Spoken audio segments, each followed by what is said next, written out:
Hey everyone, my name is Chloe, and today I'm here to talk about all the books I read last week. So, I felt like it was a pretty productive week of reading, but honestly, I didn't finish that much. So, I don't really know. So, let's talk about the star ratings, and then we'll just get into it. So, I actually had a 5-star this week, which is very, very uncommon for me. But generally, if I do have a 5-star, it's middle grade or nonfiction, just because 5 stars for me are either I really learned something from that, I really felt a lot from that, or for general fiction, it's an all-time favorite book. So I had 1 3-star, 2 3.5 stars, 3 4 stars, and a 5-star. So the average is 3.86, which is a really, really great month or week. So let's get into the 2 that I read with my kids. One was this Big Truths Bible storybook, and this is 52 stories. And they are, so it's a 2-page gig, and then it's got discussion questions with a big truth. And we really like this. It has 52. I don't know if I just said that or not, but it has 52. And while the writing wasn't my favorite or the most engaging, I really like the artwork and I really like the discussion points. And so this was a fun book for us to read together. Then we also read A Light in the Attic by Shel Silverstein. And this one I never read Shel Silverstein as a kid. And so I had some FOMO about it and ended up finding these for like $1 or $2. So did this. It's a book of poetry with some black and white art. And I think this is probably like a 3-star for me. There were some that were really cute and funny, but others that were like just really weird. Some that were really morbid. Some that were a little crass. Like, it was just okay for me. So I'm not a huge Shel Silverstein fan. Who knew? Then we have, we have The Inheritance Games by Jennifer Lynn Barnes. So I did a whole vlog on this because this is what the red team picked for Becca and I from Becca Books and Bujo to read after Deca TBR-a-thon. And so I will link the vlog down below. But overall, I really enjoyed it. I think I gave it 3.5 or 4 stars.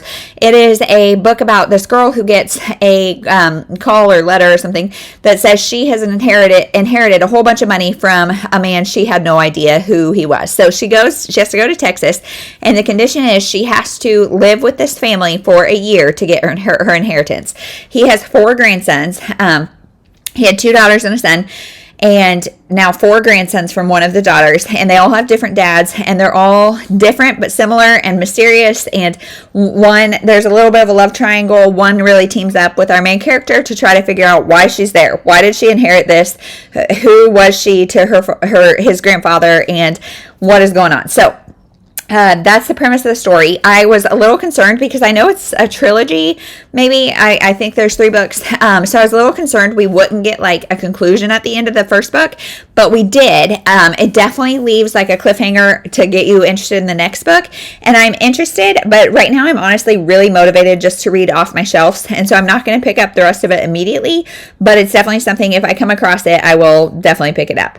Then we have On Magnolia Lane by Denise Hunter. So this is number 3 in her Blue Ridge series. This is the finale of the series, but they're all, I would say, standalones. I mean, you can read them all individually. This is about the pastor named Jack and Daisy, who owns the flower store, and it's their romance. Now, Daisy and Jack are good friends, but never really more. And his friends start an online dating profile for him, and they friend Daisy. And so there's a lot of like catfishing going on in this, and I really, really, really, really, really, really don't like that trope. Yes, he's innocent. Yes, he's good intentioned, but I just like couldn't get over that. So yeah, she's got a lot of trust issues, a lot of things going on, and it just, I don't know. I like this series. I like how wholesome it is. It's not like there's lusty thoughts and stuff, but nothing on page, and it's not necessarily Christian, but it's clean. And so I like this series, but this one was not my favorite, sadly.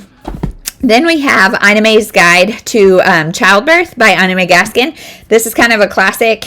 She was a midwife in the 70s, I think, and this is her just explaining birth. And I mean, I'm about to have my 4th kid, so you would think I would know this stuff, and I do for the most part, but it's just, she is a very strong proponent of unmedicated birth, which is great and something I'm hoping to do this time. As of now, my baby is breech and I'm 36 weeks, so we may not have the option. We may be doing a C-section, which would make most of what I read pretty null and void, although she does have some information on C-sections too. So it's just a good refresher, a good motivator, a good reminder that this is what your body is made to do and you can do it and all the things. So there's that. Then the last one I'm going to talk about, because one was a Vlogmas book, which you guys, as always, I am pretty far behind in Vlogmas books. So I'm not going to talk about that one. But the other one is Love Your Kids Without Losing Yourself by Dr. Morgan Cutlip. This is my 5-star book. This was so good. I can't see what the little subtitle is. Let me see if I can find it on my spreadsheet. Oh gosh. No, I didn't write it down there either. But anyway, it is a very practical book about how to love yourself without love your kids and yourself.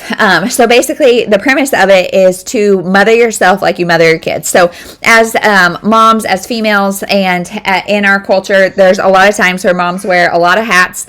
They carry a lot of physical and mental load, and we kind of can be martyrs that put ourselves to the side. And this was just so good. So let me see.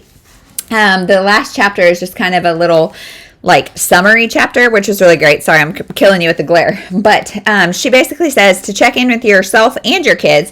And the 5 things are to know deeply, who am I right now versus who I want to be, and know your kids deeply so that you can do things that are impactful for them.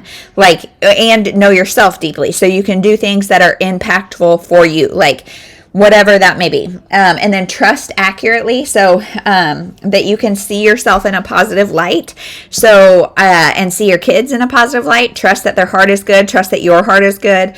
And then rely boldly so that you can assess, alert, and prioritize your needs. So this was a really good section about not only knowing your needs, not only expressing your needs, but knowing your needs. There's a lot of times where I'm like, I don't know what I need right now, but I know what you're doing is not it. And that's not helpful for anybody.